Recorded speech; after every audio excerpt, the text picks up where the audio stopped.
So at the end of last week, we read how the Jewish people leave Egypt. Tonight, at midnight, Pharaoh says to leave. They don't want to leave. They say we'll leave in the morning, which is what they do. In the beginning of this parsha, the Torah goes back to the narrative of the Jewish people leaving. And very quickly, turns out that this whole thing was a deception in the sense that we're not planning on going back to Egypt. Because if you really track the last four parshas, you will see, well, three parshas, you will see that the Jewish people never really told Pharaoh that we want to leave and we want to be free and we want to go to Israel. They never said anything of the sort. They kept saying, we really want to go for 3 days to serve God in the desert. So at this point, in this week's parsha, the deception is revealed. Pharaoh sees they're not heading back, so he chases them at the sea, and here we have the great showdown at the sea and the song that follows. So that leads to other questions, which is why the deception? Why couldn't the people tell Pharaoh, we want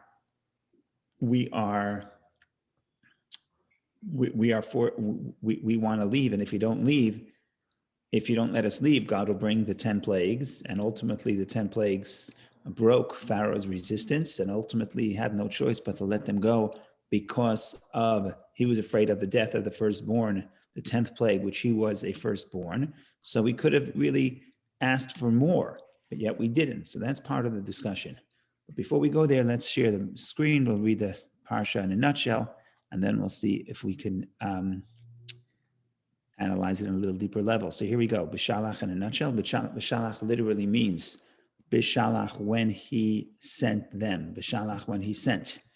So soon after allowing the children of Israel to depart from Egypt, Pharaoh chases after them to force their return. And the Israelites find themselves trapped between Pharaoh's armies and the sea. God tells Moses to raise his staff over the water. The sea splits to allow the Israelites to pass through, and then closes over the pursuing Egyptians. Moses and the children of Israel sing a song of praise and gratitude to God. So that's the uplifting and exciting part of the parsha. Now, the complaining begins. In the desert, the people suffer thirst and hunger and repeatedly complain to Moses and Aaron. God miraculously sweetens the bitter waters of Marah, and later has Moses bring forth water from a rock by striking it with his staff. He causes manna to rain down from the heavens before dawn each morning, and quails to appear in the Israelite camp each evening. The children of Israel are instructed to gather a double portion of manna on Friday, as none will descend on Shabbat, the divinely decreed day of rest. Some disobey and go to gather manna on the seventh day, but find nothing. Aaron preserves a small quantity of manna in a jar as a testimony for future generations. In Rephidim, the people are attacked by the Amalekites, who are defeated by Moses' prayers and an army raised by Joshua. So we have the beginning of the parsha up, I believe, I think it's the fourth reading. We read about the splitting of the sea and the song of the sea, and everybody is so uplifted. You had this great revelation, as the commentaries explain. And shortly after that, we're back to complaints, we're back to questions, and it seems like the big effect of the miracle has waned. So I guess we can discuss that. As well. But we begin with the beginning, right? I guess that's the best place to start. So we begin with the beginning, and we'll read a few verses, and we'll see what is happening. And essentially, what happens is that if you really want to look at the bird's eye view and think about what's really happening here, it's the Jewish God really is almost enticing Pharaoh to chase the Jewish people, to pursue the Jewish people. How so? First of all, like we mentioned earlier, there's a deception. Moshe keeps telling Pharaoh that we're leaving for 3 days. We're leaving for 3 days to serve God in the desert. And ultimately, there's the notion that you have to let your slaves go free. But then if you're duped, if you're cheated, you're taken advantage of, then that's a bigger blow for your ego. and that may encourage Pharaoh to once again pursue the Jews. But it seems like that's part of the plan. The next deception, think about how many deceptions there are here. The next deception is the whole idea of the Jewish people asking the Egyptians, borrowing from the Egyptians garments and gold and silver. From the beginning, God tells Moshe, this is part of the plan. You could turn back. The first time God speaks to him, God says that the Egyptians will give you gold and silver. Last parsha we read that the Jewish people go and they ask the Egyptians, they say, can we borrow gold and silver? Now, some people had trouble, some of the commentators were uncomfortable with the notion that we're borrowing gold and silver without the intent to return it. So this became a big problem throughout the ages. And therefore, there are all kinds of creative commentaries explaining why it is okay to deceive the Egyptians and say, could we borrow, and lie and say, could we borrow your gold and silver if we're not really planning on repaying it? So there are all kinds of discussion I don't want to get into right now. Just to give a sample, some people say, well, it doesn't really mean borrow, because the word borrow, lish'ol, could also mean, and almost in certain contexts, that's the more common use of the word, is lish'ol, is to ask. So to ask is to ask for it. It's not to borrow. But the conventional interpretation is that there's a deception here. We're asking for the gold and silver, and we know that we're not planning on returning it. And that's part of the plan. Now, if you're the Egyptian and you gave, not only were you deceived, not only did the slaves go home, but you actually gave them your gold and silver, you gave them your grandmother's heirloom, of course you're going to want to chase the Jewish people to get it back, because you were deceived. Forget about the gold and silver. It's also the deception. So there's mass deception taking place here. Okay? Now, there's another idea, which the question is how much did the Egyptians know they're being deceived is another question. So one way to think about this, someone pointed this out, and I heard it this week, and I thought it was fascinating. It has to be that at least the Egyptian, there's a deception, but everyone knows that there's a deception. Where do you see that there's a deception? Everyone knows. Because if you think about the negotiation, think about this. The negotiation is going back and forth between Moshe and Pharaoh. And Moshe's argument is, we cannot serve God in the desert. Why? In Egypt. Why? Because we want to serve cattle, sheep, goats, whatever it is. And the sheep are the deity of Egypt.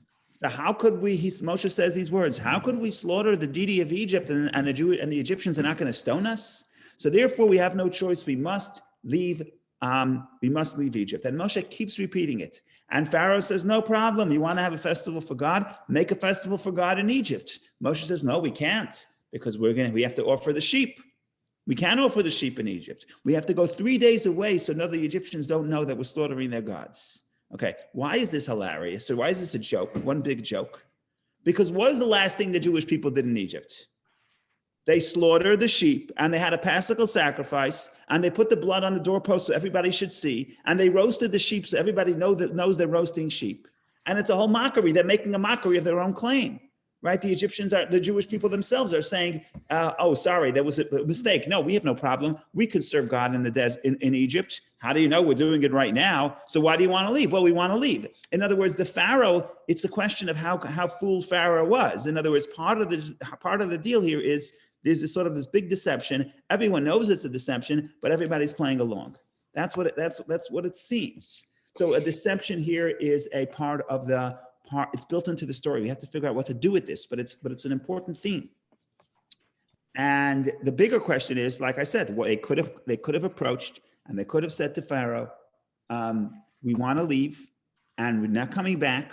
And you have no choice, because if you try to resist, we're going to destroy Egypt. And that's exactly what God does. So why give you this little claim of just 3 days, which everyone knows is absurd? Because the whole rationale for 3 days is that we can't serve God in the desert. We can't serve God in Egypt. Oh, by the way, we just finished serving God in Egypt. So why do you have to go? Right? So this is what's at play here.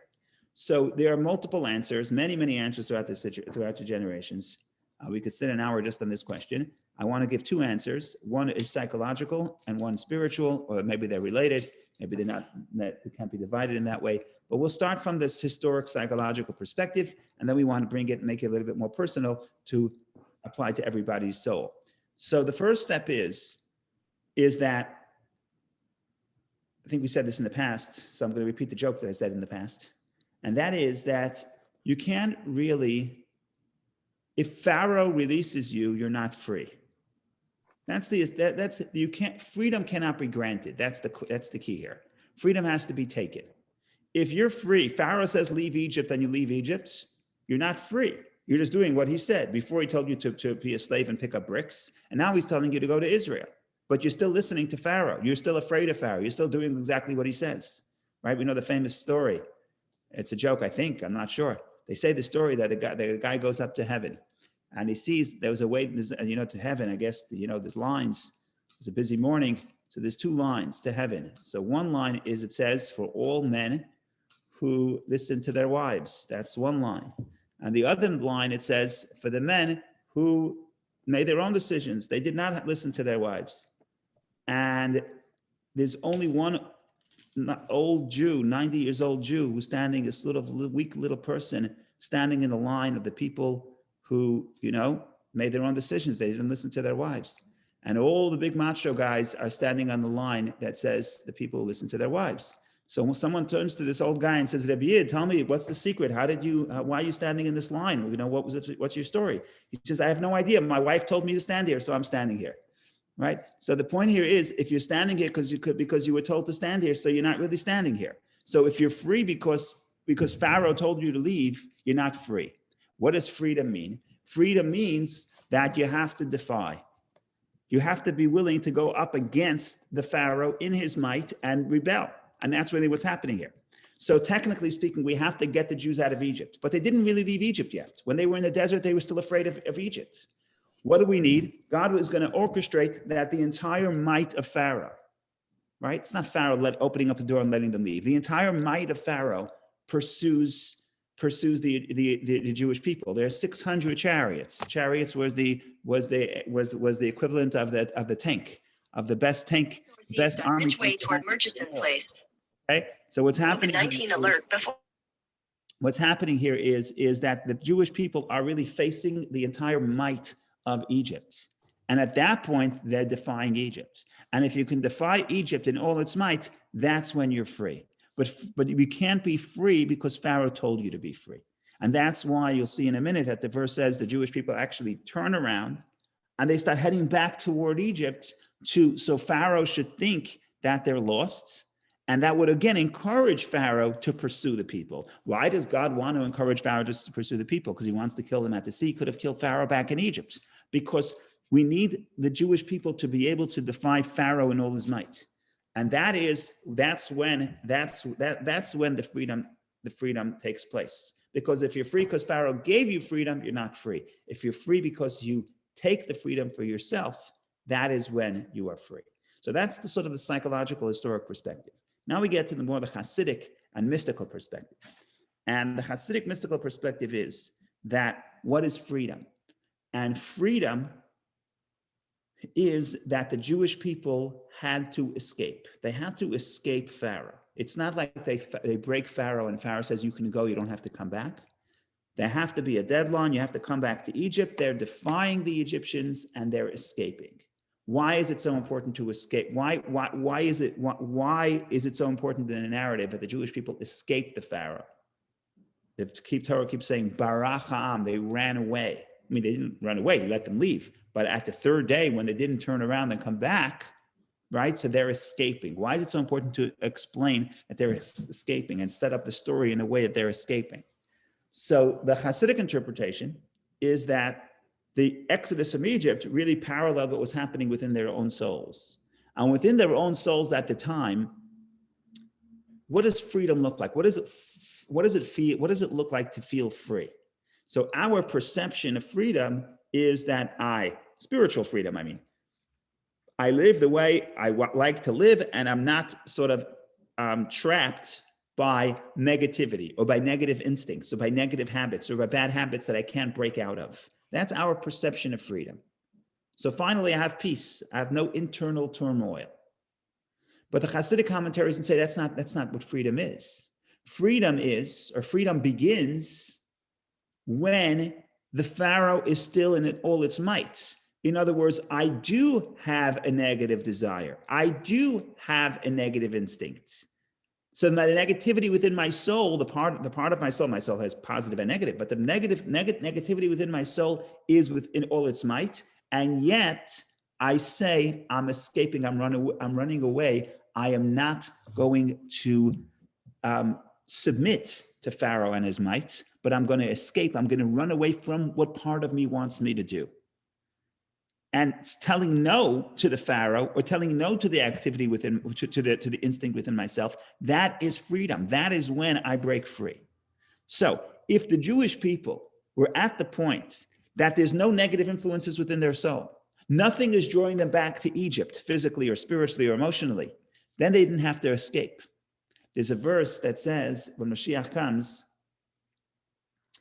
I believe it's Isaiah, he says, when Mashiach comes, you're not going to run. There's no reason to run to redemption. We'll walk slowly. What's the rush?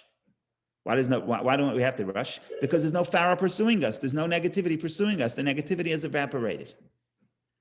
In Egypt, we're running away. Well, who are we running away from? From the Pharaoh? Yeah, but we're running away from the Pharaoh within ourselves. In other words, when I say no to my negative instinct, I'm free, but I'm only free because I am defying the Pharaoh. I'm defying the inner negativity, but I have to escape it because part of me has not yet been transformed. And that's the beginning of freedom, and that's what freedom is relevant to. It's relevant to us even when the negativity is intense within ourselves. And that certainly was the story of the Jewish people's exodus from Egypt, because as we see from this story and from the subsequent stories, the exodus was the first step of the freedom, wasn't the final step. So the ability is I sit to myself and say, when I will no longer have a negative desire, that's when I'll be free. No, that's a mistake. Freedom is when Pharaoh is in all his might. When I have the negative desire, and yet I run away from Pharaoh. I say, no, I'm not giving in to my instinct. That is the beginning of freedom. And that's the story of the Exodus. And that's why the Exodus is relevant to any person, even if my Pharaoh is still strong and still in all its might. So that's one point. Now I want to tie this into the broader story and the broader story of what this parsha is telling us. So we know the story. They come to the sea, and there's a splitting of the sea, and at the splitting of the sea, after the splitting of the sea, the Jewish people are overjoyed, and they sing to God, and they sing. And song is already represents spiritual freedom. And you could sing, you're elevated, you have ideas, you have thoughts, you can express yourself. It's not just speaking, but singing. To sing is really to be spiritually free. So the question is, other people ask the question and they say, 1 second, how come the Jewish people waited for the splitting of the sea before they sang to God? They were finally freed. Pharaoh said they could leave Egypt. They left Egypt. Why aren't they singing? So the conventional answer is, because they're not going to sing because the exodus is not complete. They're still afraid of Pharaoh. How do we know? Because look what happened. Pharaoh chases them, and they're still afraid. So they don't really feel free yet. So they're not joyous yet.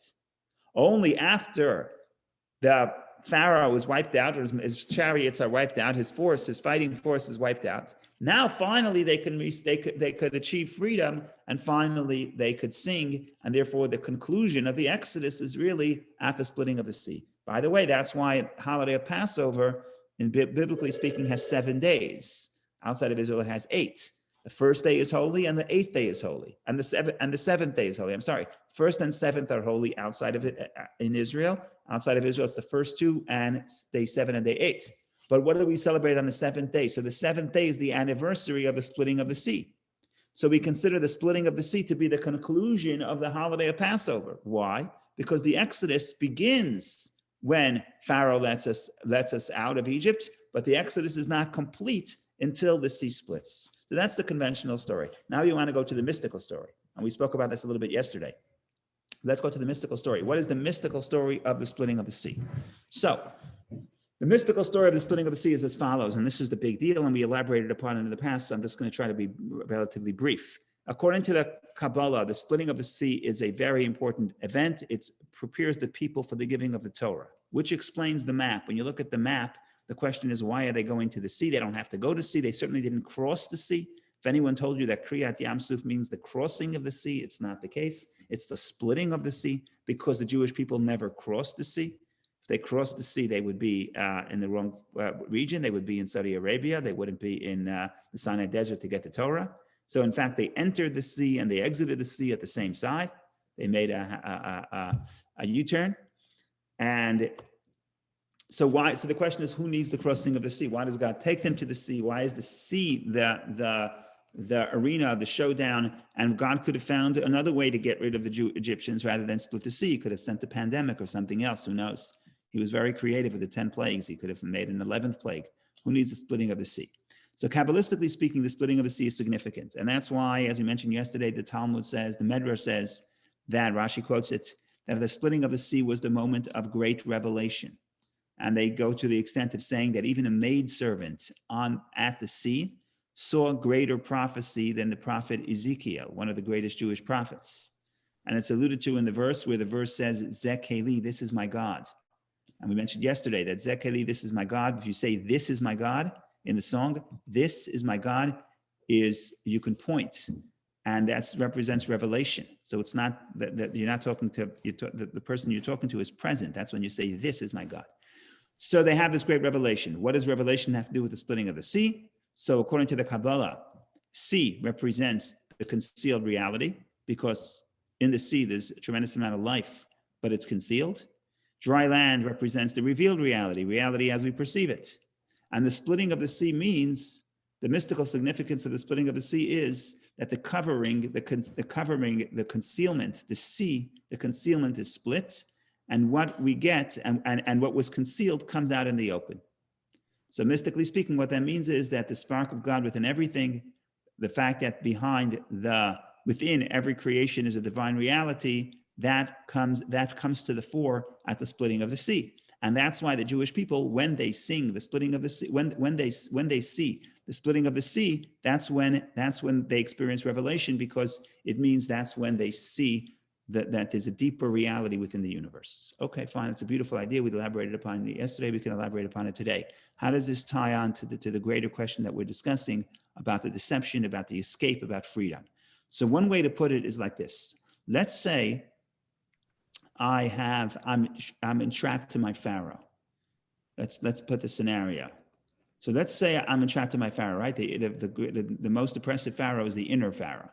So I have this negative desire that I have to overcome, and I have to escape so I can break out of my Egypt. So I really want to do something. I really want to eat cotton candy, okay? So I really want to do something. And then I say, no, I'm not going to do it. I'm going to defy my will. I'm going to defy my desire, and I'm going to say no, and I'm not going to do it. And wonderful, I'm free. Go buy me some matzah. I'm free. I'm free, yes. Am I happy? No, I'm not happy. I'm free, but I'm not happy. I'd rather go eat the cotton candy. It's almost a painful experience to pull myself away from something I really want to do. I'm not happy. When do I become happy? When can I sing? So it's not enough to go away from the negativity to sing. That's not going to make me sing. What's going to make me sing is I have to have positive content in my life. I have to have something that I enjoy doing. I have to have something constructive in my life. When I do, now I say the freedom. Now that I'm not entrapped to the negativity, now I can engage in what I really want to do, which is the positive content. Okay? So when can I sing? Not when I say no to Pharaoh. That's a painful experience. It's not a joyous experience. I have to do it, and it's free. It's a liberating experience. But who said liberating is joy? Liberty is joy. Liberty is not joy. Liberty is defiance. It's not fun. And the problem here is when you talk about internal subjugation, I have to say no to self. It's very hard to say no to self. It's not pleasurable. It only becomes pleasurable when I say no to the negative instinct. But then I have a splitting of the sea. What's the splitting of the sea? I see the deeper reality in my life. I see the spirituality in my life. But fill in the blank what that means for every person would mean something else. But I have inner spiritual content in my life. Now, because I'm not being engaged in the destructive, psychologically or otherwise in the destructive behavior, now I free up space so I could see the deeper and more enjoyable parts to life, the positive parts to life. then now not only am I free, but I'm also happy. So here, that's the two stages, and they don't happen together because you're never going to be able to open up to make time for the more spiritual parts of life, because the urge of the Pharaoh is stronger. Pharaoh says, come engage in immediate gratification, engage in something that would cause you pleasure instant for this instant. And you don't have time. Pharaoh doesn't want to let go of you, to free you to go read a book, to go think, to go read, to go listen to music. You're too busy taking care of the more physical and more destructive pleasures if everyone has some degree of Pharaoh. But in the moment, the Pharaoh is not releasing you. So what do you have to do? You can't go to the sea. Well, you have to go to the sea, but you can't start with going to the sea. First thing is you have to tell Pharaoh, have a nice day, or jump in the lake, or jump in the sea, pun intended. You have to defy. Once you defy, could you sing? You're not singing. There's nothing happy about it. But that, a week later, that frees up the time, frees up the space. Now, everything in your life, you can get in touch with a deeper reality. Now you can make relationships. Now you could understand that I'm connecting to somebody else on a deeper level, or whatever you're going to do, you're going to find the inner meaning, the inner spiritual core that before wasn't as enticing, because it's not as enticing as something that causes the immediate gratification. Now you're at the splitting of the sea. Now you could sing. So that's how both steps are necessary. You can't start with joy. You can't start with joy. You have to start with liberty, with freedom. And freedom is ultimately, inner freedom comes from defying the inner pursuer, the inner Pharaoh. And that is necessary and important and critical. And you have to make a holiday about it, but it's not enjoyable. It's hard, it's painful. But then, after step one of liberty, you get to the step two, which is joy. And this is the splitting of the sea. And that's why the splitting of the Exodus is not really complete until you split your sea, because you're not really free, because you're still in pain, because it's hard for you to say no, which means that you're under threat of once again going back to the old pattern. So before you make the new pattern of behavior, before you create new pleasures in your life, you are now under threat. The Pharaoh is still a real threat. He can still come back and get you. And that's why the redemption is not complete until you get the splitting of the sea. Okay, so that's one idea. If anyone has comments or questions, please share. Otherwise, we go a little. Otherwise, we proceed. Good morning, Rabbi.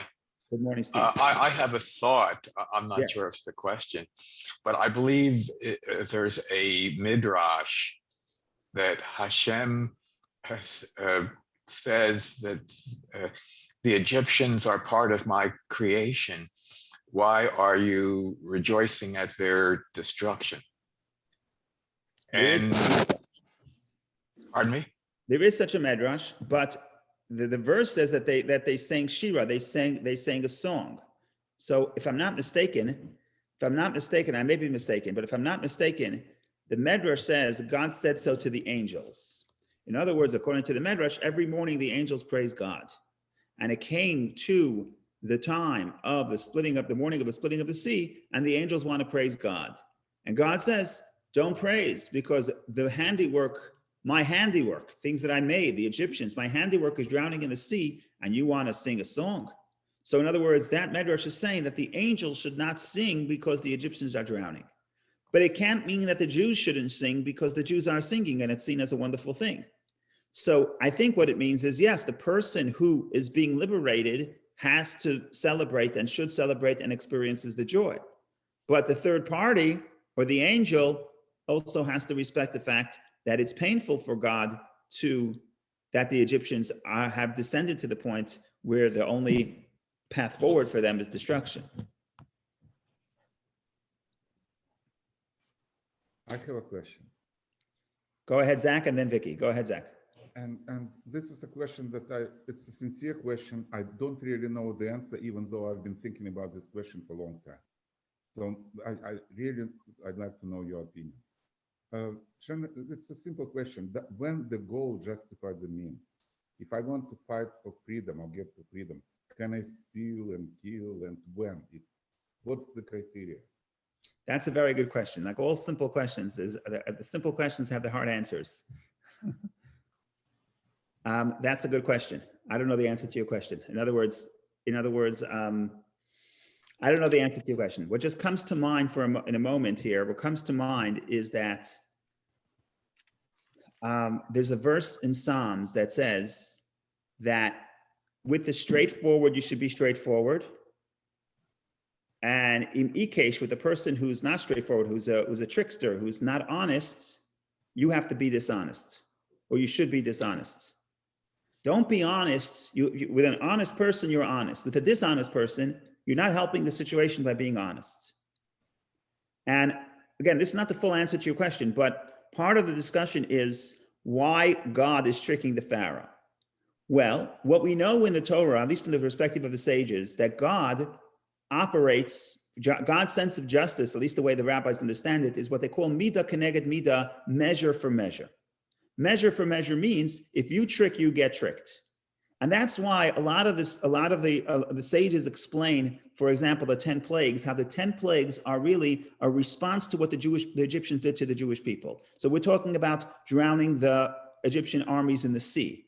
Why are the Egyptians' armies being drowned in the sea? Well, if you look earlier in the book of Exodus, we know that Pharaoh made a decree that the males, Jewish sons, should be thrown in the sea. So it's measure for measure. And you can go through all 10 plagues and see how there's a correlation between what the Egyptians do to the Jews and what God does and what God does to the Egyptians. So it's measure for measure. That if you can set it up in measure for measure, the rabbis are happy, because that's consistent with the rabbis' idea. In other words, the rabbinic interpretation of the divine sense of justice. Now, let's go back to the beginning of the story. All the way in the beginning, how did the slavery begin? Slavery begins as follows. Pharaoh calls his people and he says, we're afraid, the Jews, they're too many. So let's outsmart it. That's the words. Let's outsmart it. Let's outsmart it. And what do? And they make them slaves. What does it mean outsmart it? So the Medrash explains that the way they got the Jewish people to servitude is by tricking them. First, they said we're all going to be all the citizens are going to volunteer to build Egypt. It's going to be a national project. And the Egyptians show up, and the Jews show up. Everybody shows up, except for the tribe of Levi, so they never became slaves. Everyone shows up. Then slowly but surely, the Egyptians drift away and the Jews have to continue. So it's set up in the context of trickery. So if that's the case, and then you say, oh, so now God is tricking the Egyptians, if you're coming from the perspective of measure for measure, so your sense of justice is satisfied. I just want to add a little bit to that. What was the fear? And it's not just that, what was the fear? The fear is that there are too many. Is that the problem? Too many of them? Is that the problem? If that's the problem, so when Moshe says, let my people go, we have so many. What does Pharaoh say? We can't let you go. There's too many of you. There's too many slaves. You want to take 5 slaves home? Okay. But you can't go because there's too many of you. That's what he says. Hey, Rabbi Mamaris, there's too many. The whole economy relies upon you. We can't let you go. So 1 second. So is too many a reason to fear the Jews or not fear the Jews? In the beginning, Pharaoh says, they're too many, we have to enslave them. If they're too many and they want to leave, let them go. No, there's layers of the Pharaoh's trickery. Pharaoh uses trickery to convince his people to trick the Jews to be slaves. Okay, so there's layers upon layers. So at the other end, there's also multiple layers. That's my point here. Again, the broader question of when exactly are you allowed to use trickery and justify the means? Well, usually it's not a simple answer, because the answer is a Talmudic answer. We had a smart guy, a friend, Steve Astor, blessed memory, who said that if anyone ever asks you a Talmudic question and you want to get the answer right, you just say it depends, and you're going to be right. So I'm going to give you Steve Astor's answer. It depends. So it depends. It depends on what are the ends, what are the means. It depends. It also depends on the person you're talking to. It all depends. Are you taking advantage of a person who's straightforward or not straightforward? The answer is it depends. So that's why I don't have an answer for you. But in this context, and we have the beginning of the story, we have the trickery, and then it's no surprise to find all the trickery at the end of the story. That's part of the measure for measure. Thank you. Go ahead, Vicky. Well, I just wanted to offer some thought or maybe an answer to Zach, first of all, to Steve's question and then to Zach's, but I will give to Zach's first. I think it wasn't even a trickery, because all the Egyptians' wells were built on, a lot of Egyptians' wells was built on the sweat of Jewish people. So it wasn't. Oh, okay, so you want to, Okay. The second answer I wanted to give to Steve, that the singing, I don't remember the song exactly, but I don't think the singing, it was a singing of relief, expressing the joy of freedom more than, like overjoicing over destruction of the enemy. Okay, so this personal, or you would say that there's a difference between rejoicing for the other person's downfall or rejoicing for your own relief. Okay, I can accept that. I can accept that. Regarding your first point, one of the beautiful stories in the Talmud is that the story in the times of Alexander the Great, according to the rabbinic tradition, Alexander the Great, when he took over the region, took over Egypt, he also paid a visit to Israel, and he went and met Shimon HaTzadik, the high priest. So the story is told that the Egyptians came to complain to him, and they said that we want the money back. The Jews took all our wealth. We want it back, but they probably wanted interest too, and compounding interest. So it was a lot of money. It's a few hundred years later. So the Jews didn't know what to do. This was a serious problem. So there was an old Jew, a simple Jew. I don't know if he was old, but he was simple. His name was, I believe, Gvia ben Pesisa. And he tells the rabbis, look, let me go. They say, who are you? He says, look, that's the advantage. If I win the debate, then you just say, look, even the simple Jew amongst us won the debate. If I lose the debate, say, this guy, he's a nobody. He doesn't represent us. So it's a win-win to send this person no one ever heard of.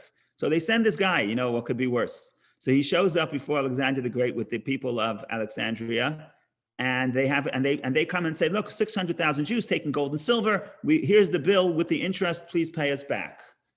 An enormous amount of money, more than the GDP for many years of Israel. So they couldn't know what to do, and they couldn't print money in those days.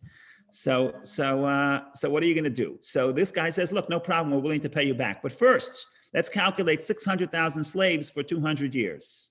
So they didn't have calculators or computers that can calculate. So they sit down and they start calculating. The Egyptians say, give us 3 days. We're going to start running our calculations. We'll come back in 3 days. They ran away. They never came back.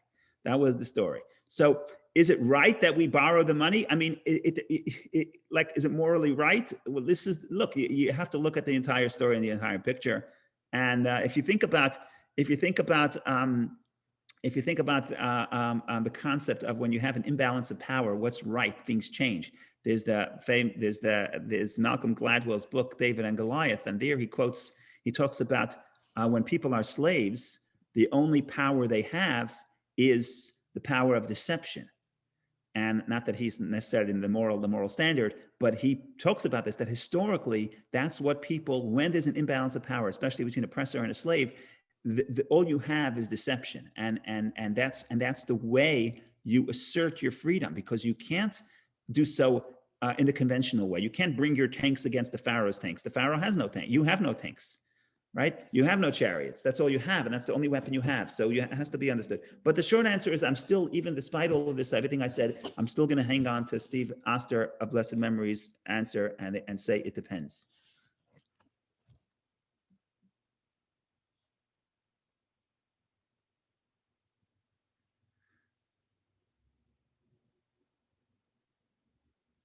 Okay, let's move on a little bit. Let's go. We always talk about the beginning of the parsha, so let's talk about the end of the parsha a little bit, further down in the parsha. And I'm biased. I want to be. What's the word I'm looking for? I want to be transparent, and I want to be offer all the disclosures here. So I want to talk about this because it's related to. I want to talk about Miriam, Moses' sister. Also because it's the name of my grandmother, and she had a yahrzeit was last Friday. Her second yahrzeit, and my daughter Miriam is named for her. So now I'm into Miriam lately. So because she keeps me up at night. No, I'm kidding. So I want to talk about Miriam for a minute and what her name means and what the energy is and what we know about her. So it's interesting. We don't know much about her, but it seems that.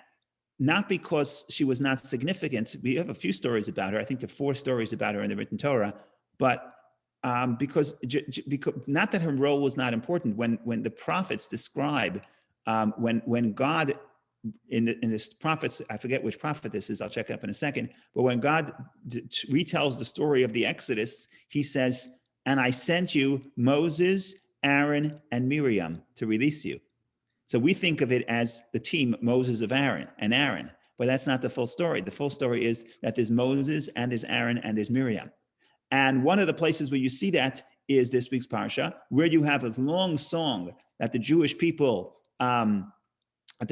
sing to God, and led by Moshe, which is another discussion. Did Moshe say, did the Jewish people just repeat? That's another discussion. But now we're going to open up the verses and see, after Moshe led the men in song, here you have the story of the Miriam. So the song ends in verse 19, verse 20. Miriam, the prophetess, Aaron's sister, took a timbrel in her hand, and all the women came out after her with timbrels and with dances. And Miriam called out to them, sing to the Lord, for very exalted is he. A horse and its rider he cast into the sea. Now, Moshe's song was much longer. Moshe's song was 19 verses.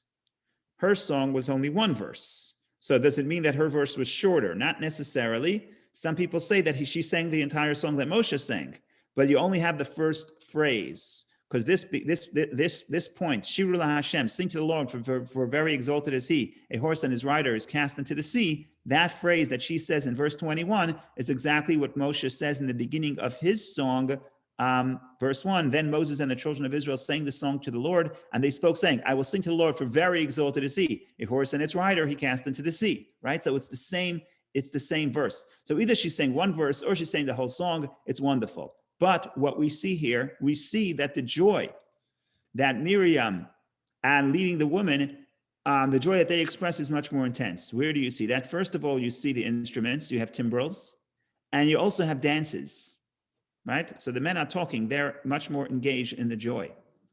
So that's one thing we want to talk about, and think about. Another thing we want, so why are they more joyous? Oh, the women like to dance. No. So the commentaries explain, certainly the Hasidic commentaries explain, that for Miriam and for the other women as well, the pain of slavery was felt much worse.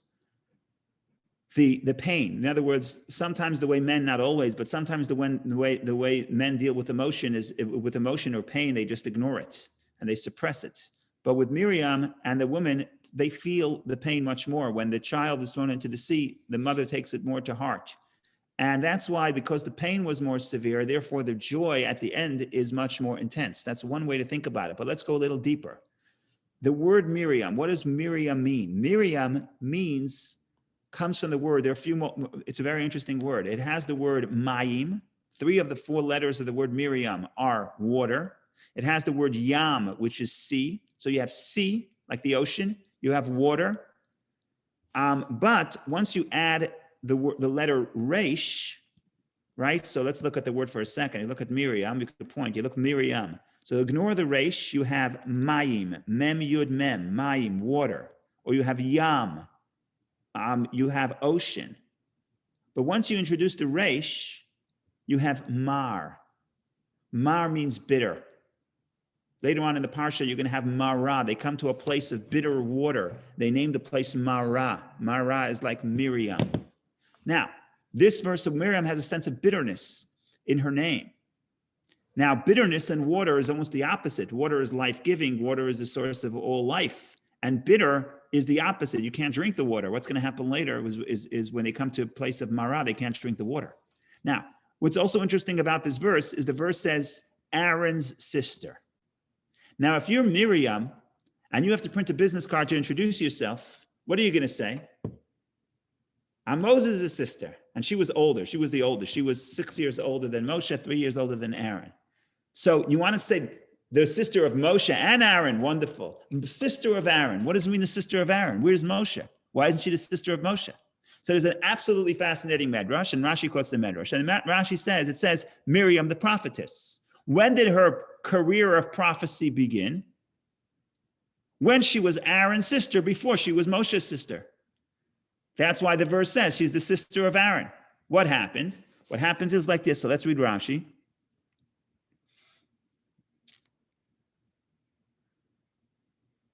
Miriam the prophetess, Aaron's sister, took. When did she prophesy? When she was known only as Aaron's sister, before Moses was born. She said, my mother is destined to bear a son who will save Israel, as it is found in Sota in the Talmud. So if you look back at that story, And you talk about what was the worst point in the slavery. The worst point of the slavery was when Pharaoh put out a decree and he says that we're going to kill all male Jewish newborns. And the Medrash explains that at that point, basically people, the men and women, decided to separate. What's the point of having children if they're going to be thrown into the sea? And the Medrash then says that Moshe's father went and remarried Moshe's mother. How do we know they remarried? Well, we know because we know that they had Aaron and Moshe already. They had Aaron and Miriam already, and then Moshe is born. So the Medrash talks about this, and the Medrash says that it was Miriam really who tells the parents that really what she says is really you're worse than Pharaoh, because Pharaoh only made a decree against the males, and you make a decree against the males and females. The bottom line is she comes here and she's called a prophetess because she offers a prophecy. She says, my mother is going to give birth to a child who's going to redeem Israel. Where does she offer this prophecy? At the most terrible point in the slavery.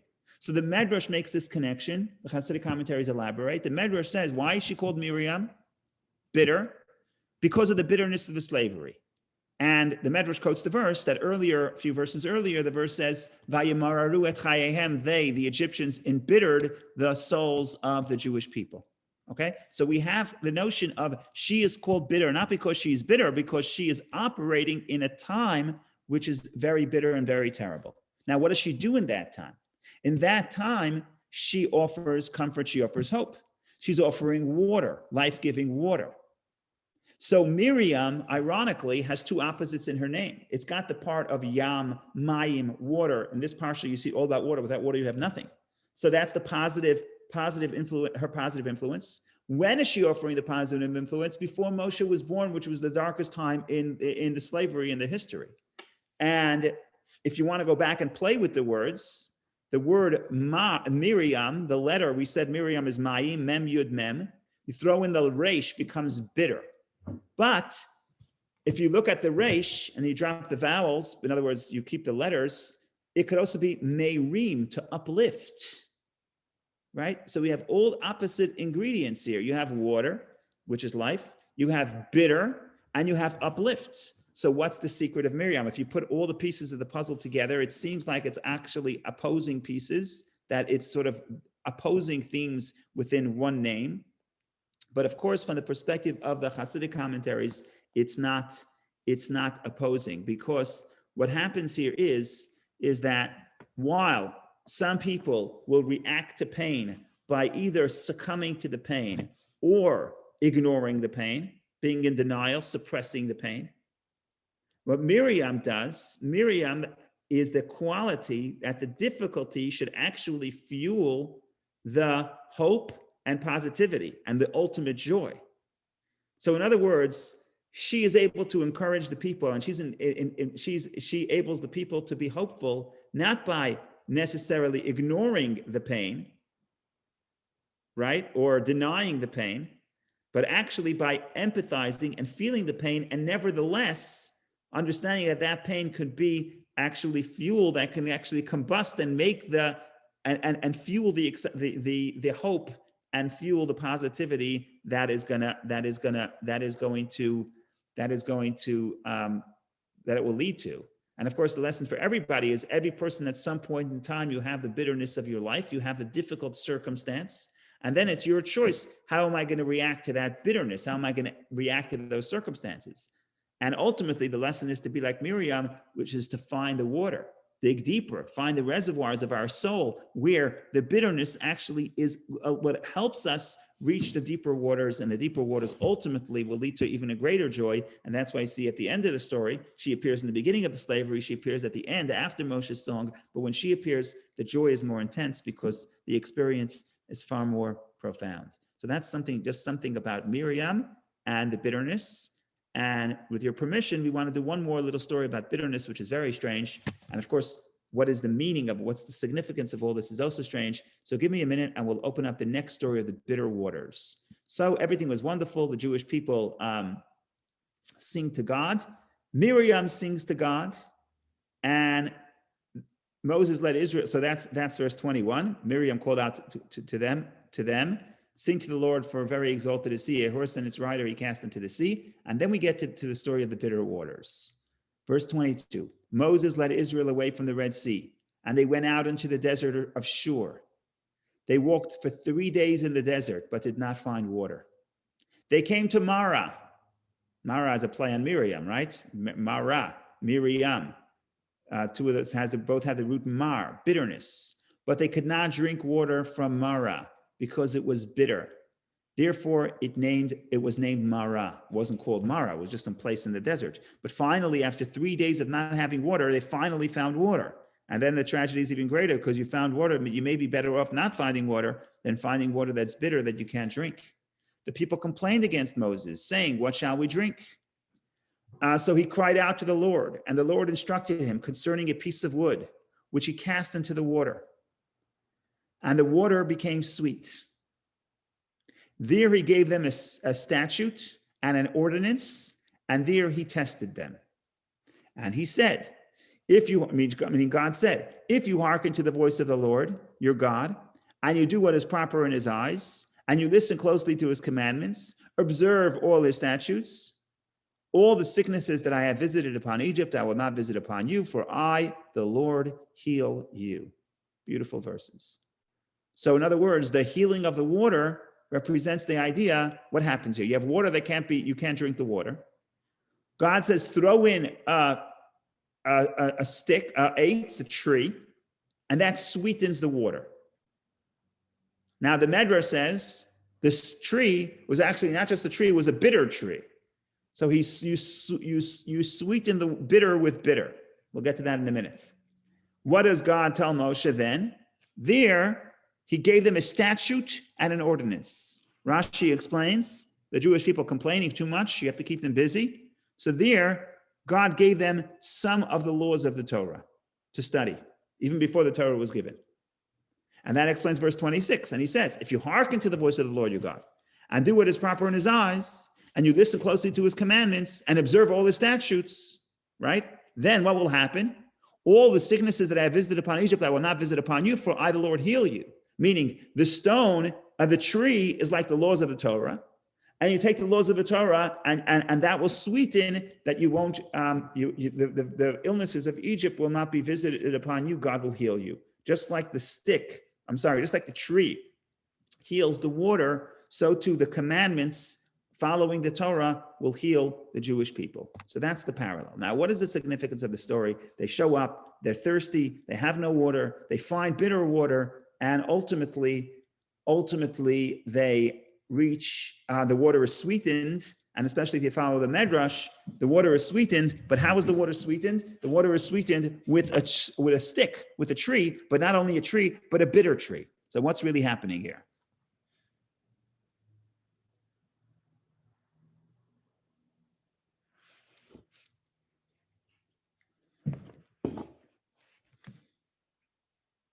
So what happens is like this, one way to read this, and the Hasidic way of reading this, is that traveling 3 days in the desert. When you travel 3 days in the desert, you feel distant from civilization. But spiritually speaking, it means you're in a spiritual desert. In other words, at some point, a person feels distant from godliness, distant from holiness, distant from positivity, not happy, not where I want to be. I'm going 3 days in the desert. I'm not where I need to be. And that, what does that experience create? That experience creates a thirst. And thirst means yearning. And yearning is a very interesting concept, because similar to what we said earlier about Miriam, yearning represents distance. Yearning means I'm not happy where I am now, and I have goals that I didn't reach yet, and I want to connect to something greater than myself that I did not yet reach. The problem with yearning is that yearning is painful. It's not sweet. It's bitter in the sense I'm unhappy. Now the question becomes, what God is going to tell Moshe is you have to understand the power of the bitterness. In other words, you have to actually learn to enjoy the bitterness. What does it mean? Not because you're just trying to cause pain to yourself, because ultimately, the more you yearn for God, the more you yearn for positivity, the more enjoyable it is when the water is sweetened, when you achieve your goal. And what's happening here is we yearn to come close to God. We feel connected, but ultimately we can't fully feel connected because God is infinite. So it's like love, and love is intensified by the yearning. And then we come close, we follow the Torah, we come close to God, but ultimately we'll never fully be close. There's always that cycle of becoming close to God and then yet again feeling distant, because ultimately he is infinite. So ultimately there's a gap between us and God. Now this experience could either be frustrating, and that's in the beginning of the spiritual growth of the Jewish people. They say, this is a frustrating life. We don't like this lifestyle. But what Moshe teaches them is it's actually you can sweeten the bitterness. In other words, the bitterness itself becomes sweet, because what is a old relationship is what is the most enjoyable relationships is you have love. But how does love work? Love has that same dynamic. Love means I want to become close to you. So I want to become close. It's a yearning. And the more yearning that exists, the more enjoyable the reunion is. The more enjoyable is the union is only as enjoyable as the yearning for it. And just like with God, the same is true with God, but so even with human relationships, there's dimensions. I come close to you, and then but then I feel distant because there's a deeper level that has to be reached. So just like in a relationship, in human relationships, ultimately, don't be afraid of the bitterness. Don't be afraid of the gap. Don't be afraid of the thirst, of the yearning, because the yearning leads to greater love. And what we're saying is the same is true with our relationship with God. We yearn for God. We're distant. But we get to the point which we actually enjoy that process. And how do we feel close? What does God do? So God gives us a tree to throw into the water. But what does he do? He says, okay, here, study Torah. That's what he says later. He gives him he gives him the law and an ordinance. You want to come to God? You want to come close to God? You feel yearning? You want to come close to holiness? Here is the Torah, and the Torah is a means to come close to God. Ultimately, the closer you get, the more distant you realize you are, because the more you realize the true infinity of God. So it's a cycle, and the cycle continues. So it's a dance. It's a dance of yearning, coming close, sensing the greater distance, and seeking to become even closer. And now the question is that an enjoyable lifestyle? Is that an enjoyable process? And the point is, in the beginning, it may seem that it's bitter, it's distant, but the truth of the matter is that becomes sweet. That becomes sweet. That's the greatest joy, because that's the greatest meaning, that never-ending, what the Kabbalah would call running and returning. I'm yearning to come close. I come close, then the yearning begins once again, and the cycle continues. Go ahead, Vicky. And then Warren. Go ahead, Vicky. I was just thinking that maybe in verse 27, Hashem reinforces that positive message, because after all these tests, hopefully we overcame the tests, and there is a positive message when it arrived at the 12 springs of water and 70 date palms, Yes. which dates is the symbol of like a very sweet. So is it a very optimistic, a positive message? I think it is. I think that you're right. The next verse says that they reach the next spot. The next spot is 70 dates, and they reach Nemasar Einot Mayim, 12 springs. But ultimately, you cannot reach the true pleasure before you have the yearning. And it's true in anyone's life. And you think about love itself is the process of love is the most intense when there is a gap, when it senses a distance, and that longing could be painful, but the longing is really the fuel of love. And ultimately the pleasure comes after the yearning. And when there's no yearning, there's no pleasure. So, and that's the reward is so great because you overcame. Right. Except that with God, it continues. The cycle continues. And even the story continues. They can reach the water, but we still need more water, right? But you can't enjoy the water until you lack it. And that's why they don't complain. Then they go into the desert for 3 days. After those 12 springs, they keep going. They're in the desert again. Oh, we need water again, right? So the thirst is actually what creates the sense of pleasure. And if there's no thirst, there's no pleasure. And that's true about every area of life, certainly with human relationships, but even in relationships with God. Because even though God is always here, the question is, do we sense the gap? Do we sense the distance? Or do we sense the closeness? And ultimately, God is infinite, so there's always the distance. And the question is, do we feel the closeness, which is through the Torah? And do we ultimately, like the sages say, the ultimate knowledge is knowing that we don't know him. right? So ultimately, there's always that thirst, built-in thirst, and we learn to enjoy it because that intensifies the love and the yearning. Beautiful. Thank you. Thank you. Go ahead, Warren, please. Very quickly, this seems to foreshadow the events at Sinai, and I'm wondering if the commentators have an understanding as to whether or not Hashem is, in some sense, manifesting himself directly to the Hebrews, or this is simply a conversation with Moses, who then relays the message to the people. So in this case, that's an excellent point. So in this case, it seems like Moshe is the one who's doing the miracles. There's not necessarily a revelation to everybody. And at Sinai, everybody gets the revelation. That's a very good point. But I would say even broader, if you look at the end of this parsha, it keeps mentioning the term nisayon, test. So if you look, for example, verse, see if you can find it, Sham Nisahu, okay, there he gave them a statute and an ordinance, and there he tested them. God tests the people. The people then complain to God, they test God, especially with the manna later. They test God, they want to see if God's in their midst. The end of the parsha, if you look at the end of the parsha, you're going to see that phrase.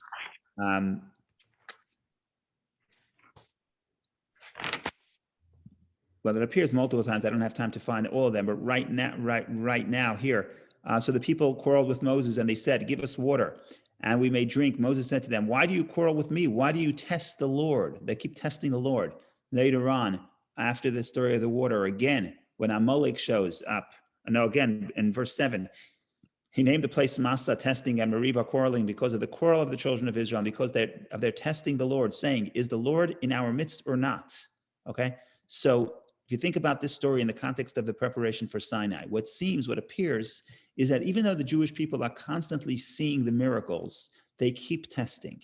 Why do they keep testing God? Is God in our midst or not? What do you mean? God just took you out of Egypt. You had the 10 plagues. You have the splitting of the sea. You had the water sweetening. 3 days later, no water. All of a sudden, you're already losing faith in God. You're testing God to see whether God is in your midst. So what does this remind you of? This reminds you of a child.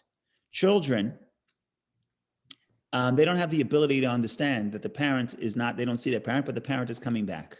And that's why the moment the child doesn't see the parent, even though the parent was with the child all night, right? We're not going to abandon you. I don't think we will, but at least not yet. No, I'm kidding. But the bottom line is that child doesn't have the ability to understand.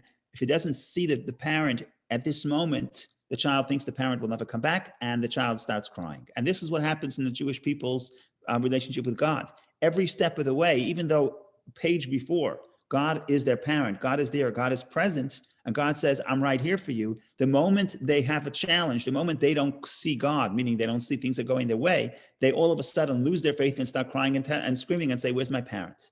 And that pattern basically continues all the way to Sinai. What's Sinai? Sinai is we get the Torah. And what the Torah is supposed to do is Torah is supposed to make us more mature. We grow up. We understand that God is with us even when we don't see him. So what if you don't see him? So what if what if you don't see your parent? Your parent went to the next room. They didn't abandon you.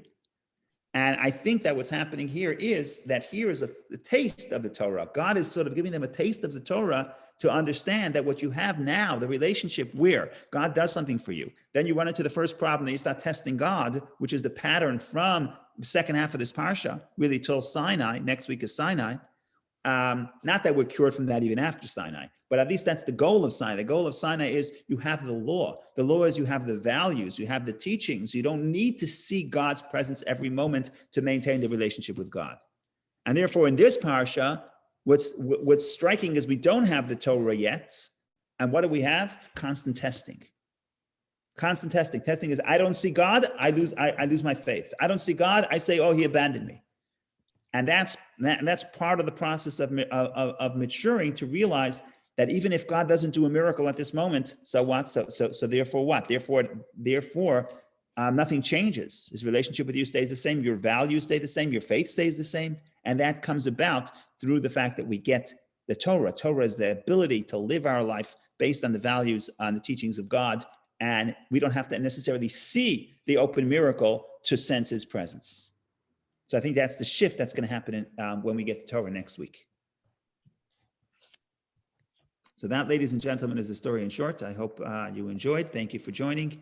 Have a wonderful day and a wonderful Shabbat. Because it's the Shabbat where they sing the Song of the Sea, it's actually called Shabbat Shirah, the Shabbat of song. So make sure that it's a really joyous and uplifting Shabbat, and the joy should last from the Shabbat for the rest of the year. Wonderful day. Thank you, Rabbi. Thank you. Yes, Rabbi. Shabbat Shalom.